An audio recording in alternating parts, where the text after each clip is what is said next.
Assalomu alaykum do'stlar, yaxshimisizlar? Sizlar bilan Ahmadjon Qahhor va bugungi videomizda biz sizlar bilan Venov haqida gaplashamiz. Ya'ni Python muhitida Venov degan bitta tushuncha bor.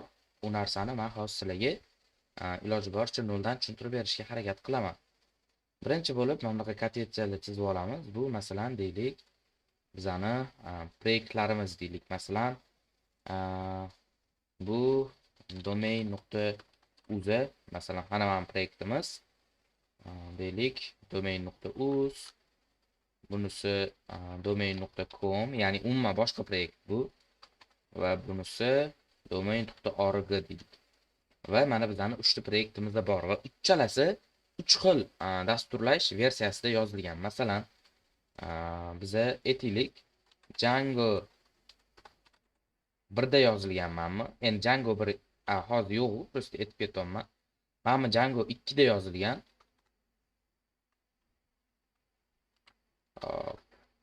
Mana deylik Django 3 da yozilgan. Endi sizlarga bitta savol bermoqchiman. Hammasini bitta kompyuterda ishga tushirib, ya'ni lokal tarmoqda ishga tushirib, ishlatib ko'rasizlar, to'g'rimi? Ya'ni Visual Studio Code orqali hammasini ishlatasizlar. Lekin biza masalan .uz domainini ishini tugatganimizdan keyin .com domainiga kelganimizda bizada muammo bo'ladi. Ya'ni Django 1 da yozgan kodimiz, ya'ni pip install Django 1 qilgan bo'lamiz. Masalan, pip deymiz, install deymiz, Django 1 qilgan bo'lamiz. Aynan Django 1 ni pipga install qilganimiz uchun Django 2 dagi proyektimiz bizada ishlamaydi.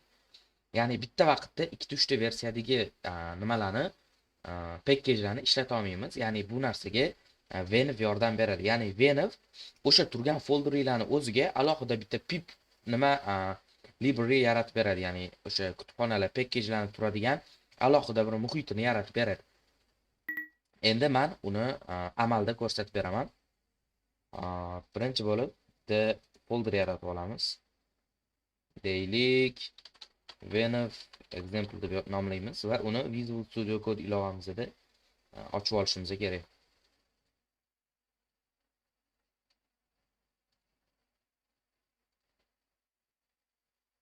Hozir to'liq ochib sizlarga noldan tushuntirib beraman. Mana deylik bizani Visual Studio Code'imiz ochildi va biza bitta Venv yaratib olishimiz kerak. E'tibor beringlar, biza Venv yaratishimiz uchun Python yozamiz. Windows bo'lsa Python bilasizlar, Linuxda Python 3, macOSda ham Python 3 bo'ladi. Keyin M harfini yozamiz, ya'ni ishga tushirish uchun Venv deb yozamiz. Buni e'tibor beradigan bo'lsak, bizda nima deyapti? San deyapti, env, ya'ni Venvni dirini esingdan chiqarding yozishni deyapti. Biz yozamiz Python 3 m Venv va e'tibor beringlar, mana bu Venvdan keyin joy tashab dirni nomini yozishimiz kerak. Masalan, env deb yozsak, agar bu yerga env degan folder yaratib beradi.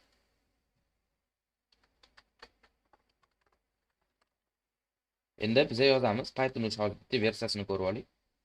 Mana Python 3 da muammo bo'layotgan ekan. Mana Python 3.11 deylik, 3.10 deylik. Men hozir 3.10 daman adashmasam. Mana Python 3.10 sizlar Python qilib ketaverasizlar.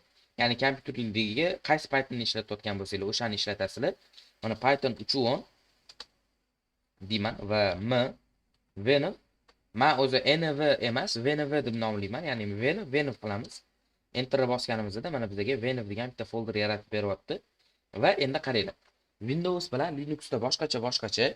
Windowsda aktivatsiya qilish, mana hozir men sizlarga bilib beraman. Venv activate command Windows mana. Biz e'tibor beradigan bo'lsak, bu yerda mana Venv scripts activate.bat qilar ekanmiz. Bu command promptda, ya'ni cmdda Venvni ishga tushirish uchun. PowerShell'da bo'lsa nuqta bilan boshlab mana bu komandani terar ekanmiz. Git bashda bo'lsa mana bu komandani terar ekanmiz. Ya'ni ko'rganinglardek, mana uchala Windowsdagi uchala terminalda 3 xil komanda bilan uni ishga tushirishingiz kerak. Linuxda bo'lsa juda oson. Mana source deb yozamiz. Ya'ni mana bu joydan olsan ma'lumotni deganda terminalga source papkasini belgilaymiz. Venv bin activate. E'tibor bersak, bu yerda Venv script activate, ya'ni Windows script bo'lsa, Linuxda bin bo'ladi. Enter bosganimizda mana bu yerda Venv degan narsa paydo bo'ldi. Bu narsa mana bu folderning nomi. Ya'ni bu qanaqa folder bo'lsa, bu ham o'shanaqa nomda bo'ladi va bundan chiqib ketish uchun aslida prosta terminalni yopib qaytadan ochgan ma'qul. Lekin hozir VS Code'da bo'lganim uchun avtomatik source yozib beryapti menga.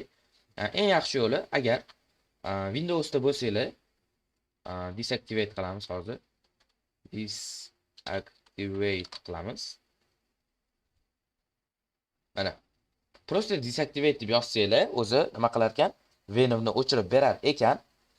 Lekin Windowsda, Linuxda sal boshqacharoq. Prosta tak qaranglar, source qilasizlar yana. Tak mana bunaqa belgi, bu bash rc. Ya'ni mana bu belgi bu asosiy directoryni belgilab beradi. Mana bu joy. Mana bu belgi, boshdagi belgi. Mana bu joyi belgilab beradi. Mana bu ikkita belgi bo'lsa, u ham shu joyi, faqat mana bu belgidan keyin yozilgani aniqlashtirish uchun mana shu joydagi degan. Ammo bu nuqta bo'lsa, hozir men o'sha folderni ko'rsataman sizlarga. Mana bu fayl. Qani? Mana bu fayl. Mana bu ikkita bu lokatsiyani belgilashga mana bu bo'lsa fayl nomi. Bu fayl nima desanglar, bu terminalda o'sha ishga tushganida beriladigan komandalari va bu yerda pip haqida ham qator bor mana. Pip yo pip yo'da ja to'g'ri belgilanmaydi. Anu petx bo'lib keladi. Mana bunaqa holatda keladi, petx bo'lib. Prosta men sizlarga to'liq ko'rsatib bera olmayman, chunki o'zim ham bu narsani ochib ko'rmaganman, lekin shu komanda orqali mana bu yerda venv degan joy yo'q bo'lsa, demak bizda ishlayotgan bo'ladi. Va eng muhimi Python 3.10 version qilganingizda, agar Pythonni o'zining versiyasi qaytayotgan bo'lsa va pip 3.10 qilib, ya'ni Python 3.10 pip u hamma kompyuterda farq qiladi. Qilganingizda mana qaytayotgan bo'lsa, demak bu to'g'ri. Mana home ako, ya'ni bu ako username, keyin local ichida bin Python 3.10 system package va pip. Mana shu joyda ekan bizning pipimiz. Agar biz hozir source venv bin activate qiladigan bo'lsak va qaytadan bu versiyani beradigan bo'lsak, bizda endi desktop venv example venv lib Python 3, ya'ni mana bu yerdagi Pythonga, mana mamtigi Python 3.10 ga o'zgardi. Bizani nimamiz, Pythonimiz va pipimiz mana bu yerga kirdi.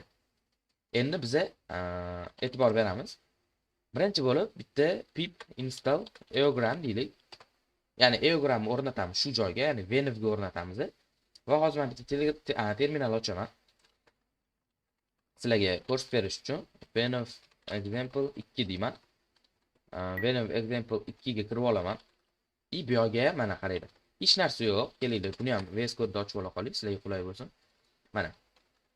Bu yerda venv example 2 da ham hech narsa yo'q. Bu yerga ham bitta venv yaratib olaman. Python 3.10 m venv qilib yaratib olaman. Va uni bu yerda yana muammo bo'ldi. Plus source venv bin activate. Doim shu narsa muammo bo'ladi Linuxda.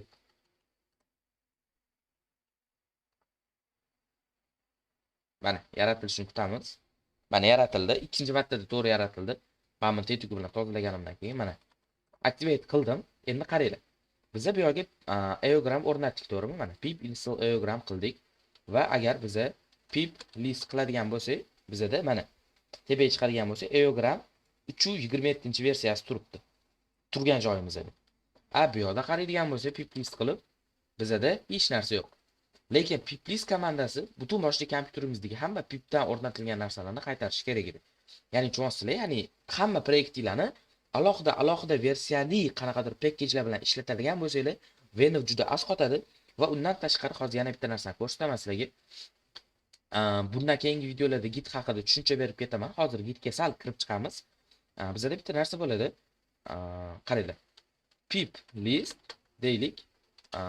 Keyin requirements txt deylik. Mana bizda requirements txt bor, eslicho, faqat sal noqulay bo'ldi. Mana shuni chiqarib olish esimdan chiqib qoldi ozgina. Noqulay.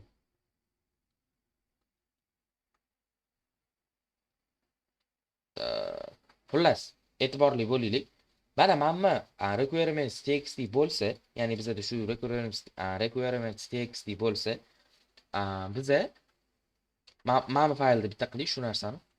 Pip list requirements. Mana bu yoqda boshqa narsalar qaytdi, bilgan bo'lsanglar. Bu yoqda Eogram bor, bu yoqda bo'lsa yo'q va qaranglar, masalan, meni proyektimni men Venv example'ni bitta serverga yukladim va Venv pakkasi yo'q. Men bemalol bitta Venv yaratib, mana bularning ichidagi hamma narsani o'shaning ichiga o'rnatib qo'ysam, menda ortiqcha muammo bo'lmaydi va men boshqa server sotib olib, uni nima deydi, boshqa proyekt bo'lsa, uning ichiga faqat bularni o'rnatib qo'yaman. Ya'ni Venv orqali proyektinglarning versiyalarini bitta kompyuterdan nastroyka qilish ancha osonroq bo'ladi. Masalan, menda shunaqa holat bo'ladi, doim bo'ladi. Proyekt qilganimda Fast API va bo'lishi mumkin Django, bo'lishi mumkin Eogramda qilaman va Fast API da ko'pincha out, ya'ni login tizimini Eogramga bog'layman. Bog'lagan paytim 225 dan foydalanaman. Eogramda просто tak bot qiladigan bo'lsam, men 3 dan foydalanaman va e'tibor bering. 225 bilan 3 ni men bitta vaqtda kompyuterimga o'rnatib qo'ya olmayman. Ya'ni o'sha serverga o'rnatib qo'yadigan bo'lsam, error chiqadi. Ya'ni bitta vaqtda pip install qilib turib 225 o'rnatsam va 3 dagi proyektni ishga tushirsam, kompyuteringdagi 225 bu proyekt 3 da yozilgan, ishlamaydi degan error chiqaradi. Va shunaqa vaziyatlarda men Venv yarataman-da, ikkita proyekt bo'lsa, ikkalasini Venvga alohida Eogramlarni ustunovka qilaman va ularni ishlataman. Endi sizlarga ozgina bo'lsa ham Venv bo'yicha tushuncha bera oldim deb o'ylayman va keyingi videolarimizda biz Git haqida gaplashamiz. Kanalga obuna bo'lib qo'yib, like bosib qo'yish esdan chiqmasin.